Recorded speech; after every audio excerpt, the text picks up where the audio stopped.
Hey Linda, what's up? We're ready to start episode 6. Hey, I'm all set and ready to roll. What's our theme this time? Let's make episode 6 shine. So, welcome everyone. Today we are in episode 6 of CSV Cafe. Thank you from wherever you are joining. I appreciate you guys. If you're enjoying these videos, just hit a quick like, send it to someone. Again, they're very small, compact, and there is some information that can be helpful for you if you are working in the industry or you are maybe thinking about going into the industry. So this is not only for those who are already professionals outside of their profession and already working within a regulated pharmaceutical medical device industry or any other drug creating or patient centric type of industry that's regulated by the FDA and in Europe, the EMA, and as well as other regulators within the world. So these segments or these series, these episodes are also for you who have never really heard about this topic. And today, Linda, today I want to get into a little bit of what validation is in the sense of stop over validating, right? In episode 1, and we started building up on what is validation. And here we want to just kind of quickly talk about stopping the over validating and using that risk-based revolution, even using artificial intelligence that is available for us today. Linda, so how are you this morning? I do not have my coffee. I think I need to get one. I'm fantastic, but I have to say, no coffee yet? We need to fix that ASAP. While you grab yours, let's dive in. Over validating can be like brewing coffee for an entire army when you just need one perfect cup. Risk based validation and some AI helps us keep that brew balanced. Keep going, Linda. I'm getting my coffee. All right, while you grab that cup, let me set the stage. Over validation is when we're checking and documenting every tiny detail, even if it doesn't add value. Instead, we want to focus on critical areas where risks truly lie. In today's episode, we'll break down how you identify those risks and how AI tools can help prioritize where you put your validation energy. Got that coffee yet? Not yet. I'm still working on it. No rush. I've got you covered. While you're on that coffee mission, I'll tee up what's next. We'll talk about common validation pitfalls where teams go overboard, and then how to use a risk register or AI to keep it lean. Once you're back, we'll dive into some examples. All right, Linda, I got my coffee now. Perfect. Now we're both fully fueled. Let's dive in. With that coffee in hand, let's help everyone find that sweet balance between necessary validation and not overdoing it. Going back to CSV Cafe, going back to risk-based revolution, going back to using artificial intelligence and using other tools to help validate your environment. What are some other Key factors. yes, Making sure you map your system to actual patient impact or product quality risk. Not every function needs the same scrutiny. So think, what could actually cause harm or failure? Focus there and let AI and tools help prioritize. That's how we avoid over-validating. that is true because in the end result, we want to use those tools to really get to that intended use capture of that functionality of that system. We want to make sure that we are able to capture all those risks that may affect the product quality, that may affect patient safety, that may affect data integrity. All those very important aspects need to be tracked, need to be mitigated, and as well needs to be documented. Does that mean we have to document everything, Linda? Not at all. We document what's meaningful. The key is proportionality. You focus your documentation on what's critical for patient safety or product quality. Low risk areas can be simplified, so document wisely, not excessively. Thank you. So, if you are joining and wherever you are joining from, please, if you feel free, go ahead and post in the comments where you're joining from today. Again, this is a episode 6. We will be putting out these episodes, Linda and I. Linda is my co-host. Linda is my AI co-host using ChatGPT. Her and I like to always talk about specific topics regarding the computer system validation world. If you are not familiar with the computer system validation, computer software assurance, or these terms are not familiar to you, you can go ahead and check out episode one and start from there. We have 18 to 25-minute clips, and they give you a little bit of a rundown. And if you're still not able to understand what we are talking about, comment below, give us a message, give me a message, and we'll be happy to run an episode or even contact you directly to give you some training regarding this topic for you. This whole YouTube channel works for you because our goal is really just to educate and bring out some topics out there that might be able to just help you within your day-to-day business or even help you look at, that seems like a career that I would like to follow. So if you're in the university or you're studying or you're out there, even if you're in high school and you're just a go-to person who wants to learn of what's going on in the professional world, please send me a comment, tell me where you're visiting from, tell me what your background is, and I will love to be able to provide more content that is around that area and whatever content you're looking for. So if it's from medical device regulation to pharmaceutical regulation to possibly even going in and getting bold and going into the cannabis medicinal regulated areas. We're open for everything, right, Linda? Absolutely. We're here to demystify complex validation topics across industries. So whether you're a student or a seasoned pro, we'll meet you where you are. Just reach out and we'll cover what matters to you. So, yeah. So what does matter?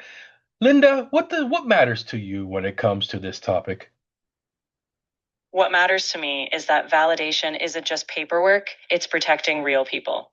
So I care that we focus on what truly matters: patient safety, product quality, and data integrity. Everything else should serve that purpose. That's fair. I can actually follow that. But what I've realized and experienced in many times is within organizations, they have policies in place. They're very mature within their processes. They're very mature of how they implement a validated environment, a qualified environment. And I sometimes see where this can hinder progress, that can hinder how to apply risk-based strategies within that implementation due to those existing policies and procedures. Uh, I would, and Linda, you can agree or disagree with me, but what would be one of the or one or two ways that will help organizations that are already mature, that are already following policies and procedures, but know that they can tweak them just a little to add some more optimization within their activities? I'd say first, get leadership buy in for a pilot. Maybe test risk based approaches on a smaller system. Second, revise those procedures step by step, ensuring alignment with modern risk based principles. It's about evolution, not revolution. That's true. That's true. So get those leaders in place from the beginning. Show them a pilot. Give them a little bit of a background. I would say, what do you think? I would have an opinion of having a workshop. If you have a multi-million dollar implementation coming up in the pipeline, why not spend just a little bit more money and have a workshop, but more of a finding workshop, a lack of better words, a kumbaya workshop. But what I would want to say by that is really get the team members together, any stakeholders, any leaders, anyone that is in the decision tree to sit down and be able to understand what is going on. Because I sometimes run into leaders who are not really understanding what's happening. They get a meeting every week. They might have a shareholder meeting. They might have a stakeholder meeting. They might have a program meeting, but that's not really giving all the details. That's not really giving them the understanding behind the walls or behind the actual work that's being done. I completely agree. A dedicated workshop gets everyone on the same page. When leaders, IT, QA, and all stakeholders truly understand each other's challenges and goals, they're aligned. And alignment makes risk-based, efficient validation possible. Yeah. And I've seen this also fail, where people were aligned, they sat down, they really made a decision and they moved forward. But then what happens in the middle of implementation? Guess what happens, Linda? Ah, the classic mid-implementation twist. Scope shifts, new risks pop up, or someone forgets that original alignment. That's why periodic check-ins are key. We've got to keep everyone honest and on track. That's right. I've seen one where they come in, they make plans to implement a certain module within an enormous ERP environment, and then later on they just say, you know what, we're not going to do that. So they've already spent thousands and thousands and thousands of euros or dollars on already planning, on already thinking what they wanted to do, to in the middle of the project to just say, nope, this is not going to work. I've also seen it in a really bad way where they've were excited. They've had the team, they've had a whole department ready to deploy and ready to implement a system just for it to fail in the end as departments were not able to align. Oh, I can believe it. Alignment isn't easy. Different departments have different goals. That's why early cross-functional involvement matters, so no one's blindsided. And if things shift, you pivot together, not in silos. It's all about communication. Yeah, it is. It's all about communication. Now, again, we're kind of deviating away from our episode. Today, we want to stop over validating and using a risk based revolution. But we went a little bit about communication, a little bit about organizational structure, a little bit about understanding the roles, even those individuals who are going to be part of implementing that environment, from the vendor down to the testers and the script writers, and even to the developers, is really identify the team. There's one thing that I miss from 10 years ago, 15 years ago, when we used to implement ERP environments. Linda, this was the coolest thing. For me, as a traveler and someone that loves to see different destinations, it was it was great for me to be able to travel to a site to implement an ERP system. Linda, do you have any experience on that? Well, I don't get to travel physically, but I can imagine the excitement. Bringing teams together on site must have given a tangible sense of purpose, even if I'm just virtual. I think the spirit is the same: shared mission, shared success. That's true. Shared mission, shared success, but as well as a bond. There was a bond that was built when we've initiated first few weeks, core weeks, they used to call them. They still call them these days, but they're not as much as they used to be, where the whole team used to come in, and it is pricey. It is expensive. I would have to say this is not a cheap activity, but people would be able to talk in with each other. They'll sit down in an office and be able to make decisions, really go over and see expressions of each other. Because what I'm noticing, the virtual world is great. And everyone that's listening out there, thank you if you're listening this far. The remote environment is great. It's amazing, and it really gives us a lot of our personal time back. But there are certain times where we need to go to the office. There are certain times where we should have blocks where we go in and say, okay, let's get the whole team together. Let's all sit down and really understand our common goal. Let's understand where we want this system to go to. What department is it going to impact? What interfaced departments is it going to impact?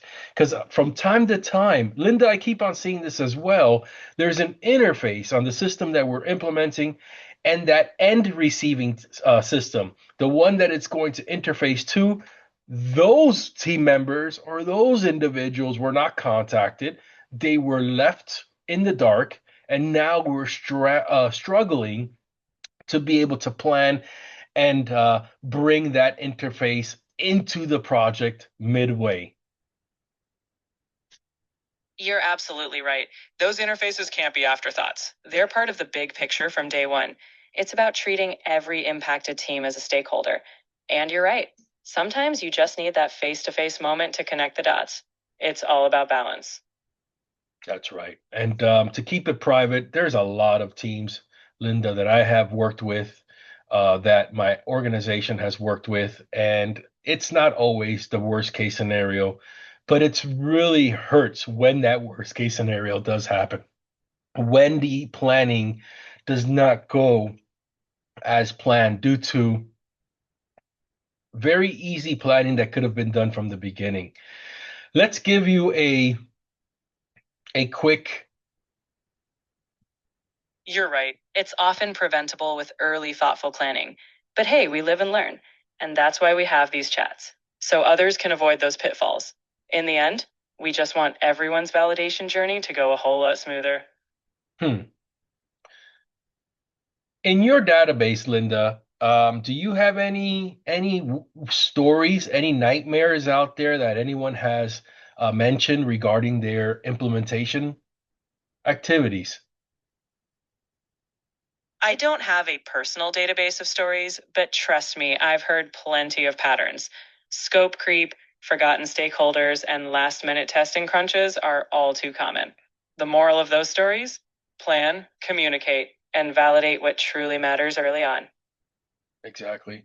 Plan, communicate, and validate early what truly matters early on. You hit it right on the dot. I'm glad that resonates. At the end of the day, it's not just about compliance. It's about making sure your system is truly fit for purpose. And when we keep it lean and meaningful, everyone wins. That's true. Now we implement an environment. It's regulated. They go live, smoke a cigar, go live parties on afterwards. Key users are using the environment. But now what's happening is there are about 5 to 6, maybe 8 tickets opened up every day due to access issues. Do you think that the organization validated that environment correctly? If access issues pop up right after go live, something likely slipped through the cracks. Validation isn't just about going live, it's about ensuring real world readiness. So, no, they probably missed something in user roles or scenarios. It's a lesson that the job's not done at go live. Now, do you think this issue can happen because one, you have an environment that is new? So the key users, end users who are going to be adapting this knowledge or adapting this environment might not have too much of a understanding or might not have the training or just really haven't had too much exposure to the system. Could also this be IT not understanding the compliance aspects of it and not putting in proper access control technology when implementing the system? Could it be the vendor not understanding their customer, so not turning on or enabling proper roles and configurations? Or could this just be business wanting things to be easy, smooth, and the replacement of their current process to be easy and smooth, where they might forget the roles and access concept? What do you think, Linda? I think you've nailed it. It could be any or all of those. Often it's a combo. Users need training, IT needs compliance awareness, vendors need to tailor to the client, and business must embrace change. The solution? Collaboration early on to align expectations across all those fronts. I think we need to change episode 6 name today, Linda. We need to change it to something else.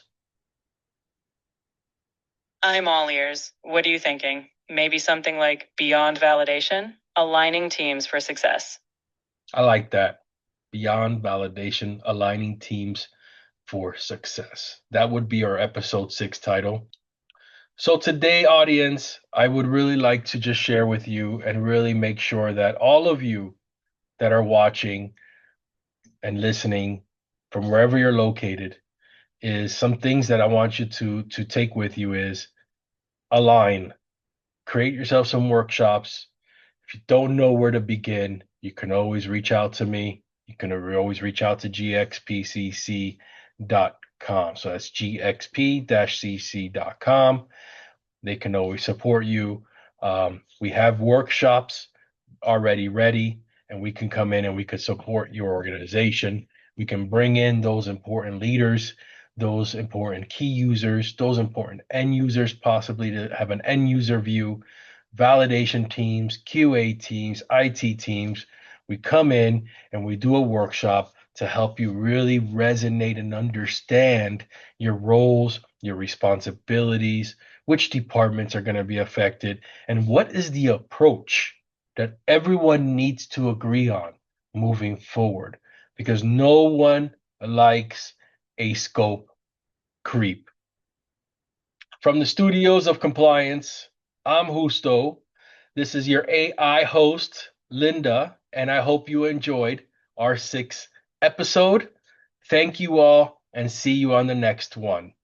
And from my virtual seat, it's been a blast.